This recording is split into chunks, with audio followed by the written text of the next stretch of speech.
Salve família vascaína, sejam bem-vindos a mais um giro de notícias do nosso Vascão. Vídeo de hoje, como sempre, trazendo para você, torcedor do Vasco, espalhado pelo Brasil inteiro, as últimas notícias, novidades e informações sobre tudo o que acontece no dia a dia do nosso Vascão. A gente vai trazer detalhes aí sobre o próximo desafio do Vasco, né? Vasco, Sampaio Corrêa, segunda-feira, jogo fora de casa, que é um jogo definitivo aí para o Vasco buscar a classificação para as semifinais do campeonato estadual. Então a gente vai trazer todos os detalhes, mudanças que provavelmente teremos na equipe titular, né? A gente pode ter até 3 alterações aí feitas pelo Carille, né, para buscar essa vitória, que vai ser muito importante, não só para a questão de tabela, mas principalmente para a moral e para a confiança do grupo, visando aí os próximos 2 clássicos contra o Botafogo e contra o Flamengo. Vamos falar também sobre volta de jogador aí, que pode ser muito importante para esse início de temporada. Na verdade, de 2 jogadores aí que estão praticamente aí prontos aí, né, no final desse mês de fevereiro. Então a gente vai trazer novidades sobre isso. Vamos falar sobre renovação de contrato confirmada, tá? Jogador aí que hoje é o principal pilar do setor ofensivo do Vasco, que o Vasco aí conseguiu uma renovação importante. Então a gente vai falar um pouquinho sobre isso e também vamos falar sobre outros assuntos, né? Vamos trazer novidades sobre a venda da Vasco SAF, né? Que o Pedrinho ontem abriu o jogo, né? Falou sobre as negociações com os 3 investidores ali que têm interesse na compra, né, do futebol vascaíno, e vamos trazer detalhes aqui exclusivos sobre as negociações que o Vasco tem em andamento nesse momento com 3 atacantes, né? O Vasco aí negociando com jogadores brasileiros e também atletas de fora do Brasil, né? E provavelmente nos próximos dias o Vasco deve finalmente anunciar alguns reforços, e vou falar para vocês alguns nomes muito interessantes, caso realmente venham a se concretizar aí, né, realmente como novidades no ataque do Vasco da Gama. Então, primeira coisa, quero convidar você a assistir o vídeo aqui até o final, para não perder nenhum detalhe.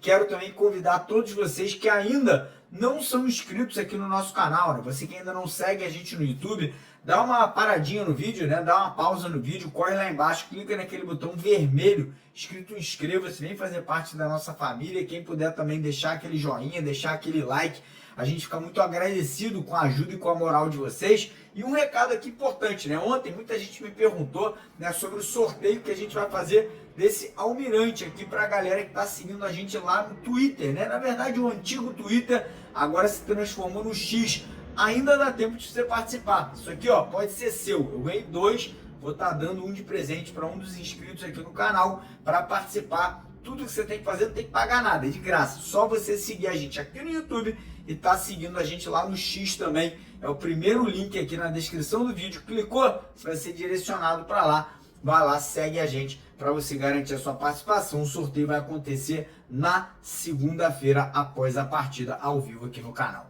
Beleza? Então bora começar o vídeo falando justamente sobre Campeonato Carioca, né? O Vasco volta a campo na segunda-feira, depois de 2 péssimas atuações, uma contra o Volta Redonda, naquele empate, né, que obviamente o Vasco acabou saindo, né, no lucro, conquistando um pontinho, e depois para a derrota, né, contra o Fluminense, no clássico, né, que foi o primeiro clássico da temporada. O Vasco vem, obviamente, preocupando o torcedor, né, o alerta já está ligado. Felipe Coutinho, né, sentiu uma lesão ali, teve um edema na coxa, não poderá jogar na segunda-feira, porém não preocupa, né? Conversei com algumas pessoas do departamento médico do Vasco, segundo informações, o Coutinho ali não é uma preocupação para o Vasco nesse primeiro momento. Inclusive ele até treinou ontem, né, junto com o restante do grupo, mas não fez, né, todas as atividades. A gente deve ter mudanças na equipe, tá? Primeiro, Coutinho, que foi titular, deve perder a vaga para o Payet, né? O Payet deve assumir ali uma vaga no meio de campo.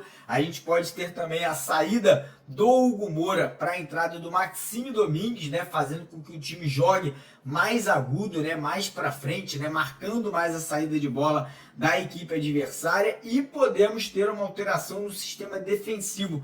Lucas Oliveira, né, não agradou nas 2 últimas partidas, e a gente pode ter ali o Lucas Freitas ou até o Capasso sendo testado, né? O Capasso que está regularizado e pode ser utilizado aí pelo Carille, né? Inclusive treinou ontem juntamente com o restante da equipe. Então a tendência é que o Vasco vá um pouco mais ofensivo, né? Apesar de ser um jogo fora de casa, porque o Vasco precisa da vitória, né? O Vasco tem que pontuar, tem que trazer esses 3 pontos para São Januário, né? O Vasco vencendo a partida pula de 13 para 16 pontos, e aí só vai depender, né, de pelo menos uma pontuação num clássico ou contra o Flamengo ou contra o Botafogo, né, vencendo uma dessas partidas ou até empatando um desses 2 jogos.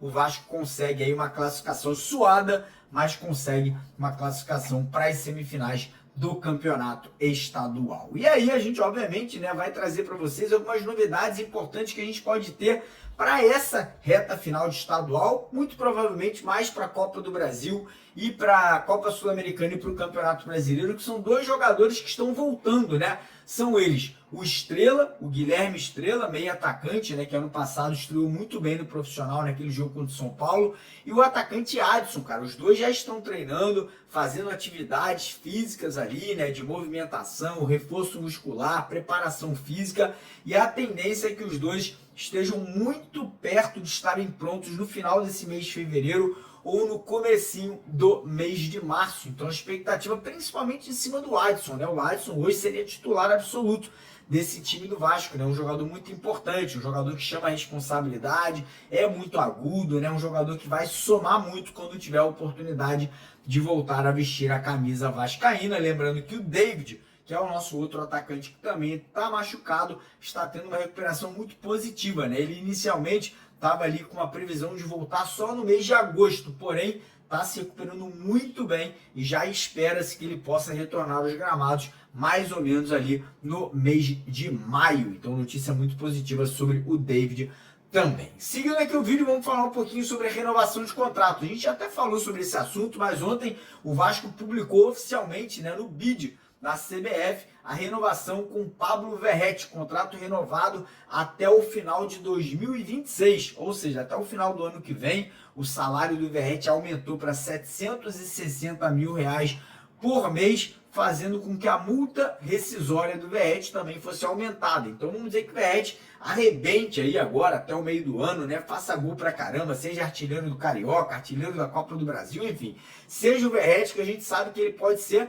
A multa dele para que algum clube tire o do Vasco é realmente uma multa alta, né? Para proteger o Vasco da Gama, né? Acho improvável que algum clube pague essa multa até pela idade do Verrete, né? Já tem 37 anos, né? Já é um jogador caminhando para o seu final de carreira, mas está jogando muita bola, está ajudando muito o Vasco aí nessas últimas temporadas. E aí, agora seguindo aqui o nosso vídeo, primeiro vamos falar sobre a situação da SAF do Vasco, porque ontem o Pedrinho, né, o presidente Pedrinho, esteve presente lá no sorteio, né, da Copa do Brasil, no final do vídeo. Inclusive a gente vai falar um pouquinho sobre esse sorteio também. O nosso estagiário Thiago Corrêa vai se aprofundar nesse assunto, né, mas o Pedrinho falou, né, sobre a situação da venda, da negociação com os investidores.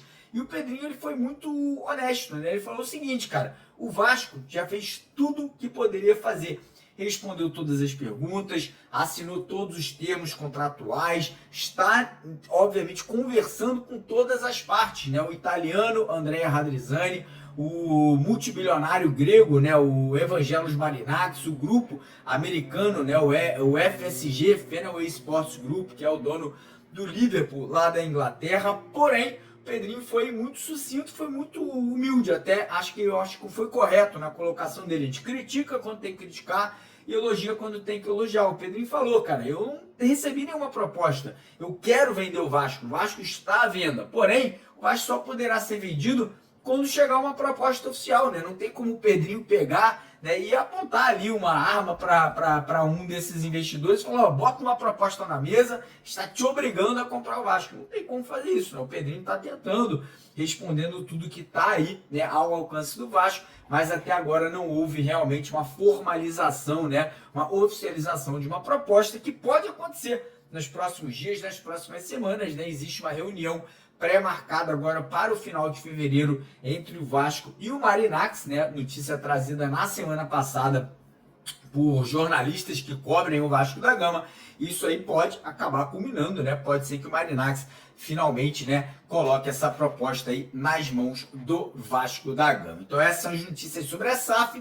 E agora vamos mergulhar um pouquinho sobre a situação de mercado da bola, porque o Pedrinho também falou sobre isso ontem. E o Pedrinho falou, cara, apesar do Vasco até agora não ter contratado nenhum atacante, aqui fica a crítica, né? Quando eu falei que eu elogio quando tem que elogiar, eu critico quando tem que criticar, tá muito lento. A grande verdade é essa, o Vasco demorou demais para trazer para trazer esses atacantes que são tão necessários no elenco. Mas o Pedrinho confirmou ontem que o Vasco vai trazer 2 ou 3 jogadores para o setor de ataque. E aí ontem a gente foi atrás da informação, foi atrás de notícia e confirmamos, o Vasco formalizou, é oficial, o Vasco formalizou uma proposta pelo atacante Rony, do Palmeiras. O Pedrinho até falou sobre o Rony, falou que é um jogador que interessa, mas a negociação é muito difícil pelos altos valores envolvidos na negociação e pela concorrência, né? Além do Vasco, também tem interesse, são o Fluminense e o Atlético Mineiro, mas nesse primeiro momento, o único clube que formalizou proposta agora, essa semana, foi o Vasco da Gama, está sendo analisada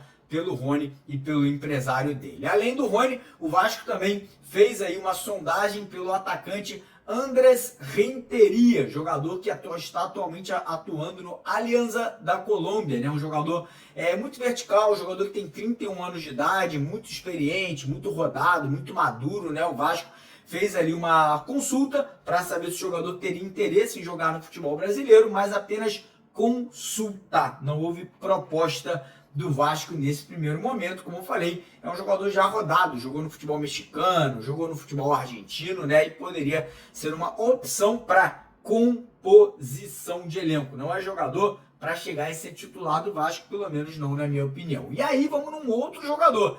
Esse sim, para mim, um jogador que poderia chegar para ser titular do Vasco, um jogador de 24 anos de idade, um jogador que já foi alvo do Vasco no ano passado, né, na janela de transferências do meio do ano, que é o argentino Benjamin Garré. Vocês devem lembrar, já falei sobre esse cara aqui no canal, né? Atualmente ele está jogando lá no Krylia Sovetov, da Rússia, né? O jogador, ele atua ali como um ponta esquerda, gosta muito de cortar para o meio para finalizar, um jogador de muita velocidade, muita habilidade, né? Um jogador que me agrada, um jogador que se realmente fechar com o Vasco, eu acho que é um jogador que chega para ser titular, pelo menos no primeiro momento, né? Pelo menos chega com status de titular, jovem, tem potencial de crescimento, um jogador que tem muita habilidade, como falei, e provavelmente gostaria de voltar, né, para a região sul-americana, para ficar mais perto, né, da família, dos amigos na Argentina, e tem realmente o aval aí do Fábio Carille para que seja contratado. O nosso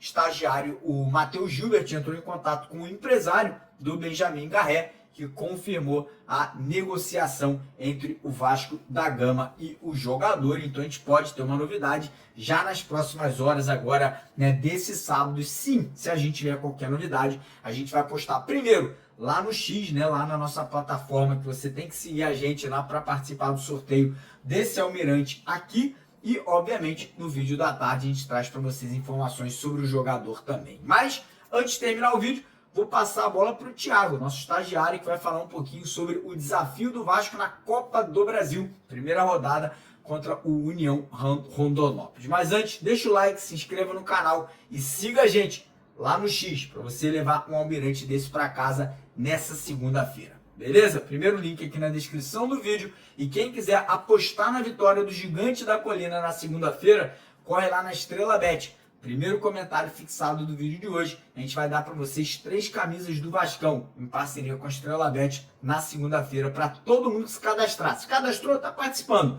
Óbvio que se você fizer um depósito, suas chances vão aumentar ainda mais. Beleza? Vai lá, Thiagão, tamo junto. Salve, salve meus amigos vascaínos do canal Mário Coelho Vasco, Thiago aqui. E cara, eu vim comentar hoje sobre o primeiro adversário do Vasco na Copa do Brasil, que foi definido na tarde dessa sexta-feira, cara. Vai ser o União Rondonópolis do Mato Grosso. Quero saber o que você achou desse sorteio. Achou que a gente poderia ter pego de repente um adversário mais fácil? Se a gente se livrou de alguém muito difícil?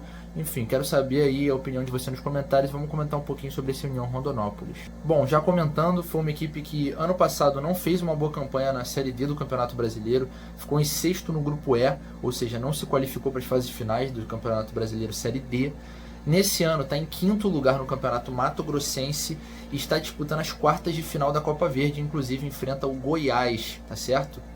Enfim, acho que desse pote, cara, dos males o menor, é uma equipe que está a uma distância não tão longe do Vasco quanto poderia estar. Poderia ser uma equipe do extremo nordeste do futebol brasileiro, como Souza da Paraíba, uma equipe de Alagoas, como Asa de Arapiraca. Então, assim, poderia dificultar muito essa logística, jogadores cansados. Óbvio, é uma oportunidade para você levar o Vasco para esses centros onde o Vasco não joga tanto, mas assim, querendo ou não, são viagens extremamente longas, e o Mato Grosso também é um lugar onde tem bastante vascaíno e merece a nossa visita. O Vasco só vai lá para enfrentar o Cuiabá, e esse ano nem isso vai enfrentar, porque o Cuiabá não está mais na elite do futebol brasileiro. Apesar de tudo, o jogo deve ser daqui a 2 semanas, mais ou menos. No meio disso tudo, o União Rondonópolis vai ter partidas importantes, como eu disse, está se preocupando ainda com as quartas de final da Copa Verde, então está com a cabeça dividida, porém é um campeonato que paga mais de 500 milhões em bonificações e premiações, é o campeonato mais democrático do Brasil, e dessa vez há uma mudança no regulamento super importante, rapaziada, uma mudança que é assim, fundamental. O Vasco continua jogando fora de casa na primeira fase, por ter um ranking melhor que o do União Rondonópolis, perdão. Então assim, o Vasco vai visitar o União Rondonópolis no Mato Grosso, só que dessa vez, caso tenha empate, o Vasco não vai passar. A partida vai para os pênaltis direto. Então assim, é uma coisa que levanta ali uma dúvida, porque o Vasco tem históricos de empate em primeira fase de Copa do Brasil, apesar de ter passado 100% das vezes enquanto a regra de 2024 estava em vigor. O Vasco tem alguns empates na conta e isso pode pesar contra, caso o União Rondonópolis tente fazer um cerco ali, estacionar o ônibus e esperar o Vasco, e a gente sabe que o ataque do Vasco não está tão produtivo assim. Enfim, quero saber o que você achou também dessa mudança de regra, se ela veio em boa hora, se pode mais atrapalhar do que ajudar. Como eu disse, é o campeonato mais democrático e eu acho que a vontade da CBF é deixar ele ainda mais surpreendente e democrático. E é um campeonato que dá muito dinheiro ainda, bate recorde atrás de recorde todo ano de premiação, aumenta a premiação todo ano. Então, querendo ou não, é fundamental para eles, assim como é fundamental para a gente, porque a gente também tem problema financeiro. Enfim, torcedor, como eu disse no início do vídeo, dá aí tua opinião, o que você achou do União Rondonópolis. Enfim, vamos conversar aí no campo abaixo nos comentários, tá certo? Valeu, tamo junto e até a próxima.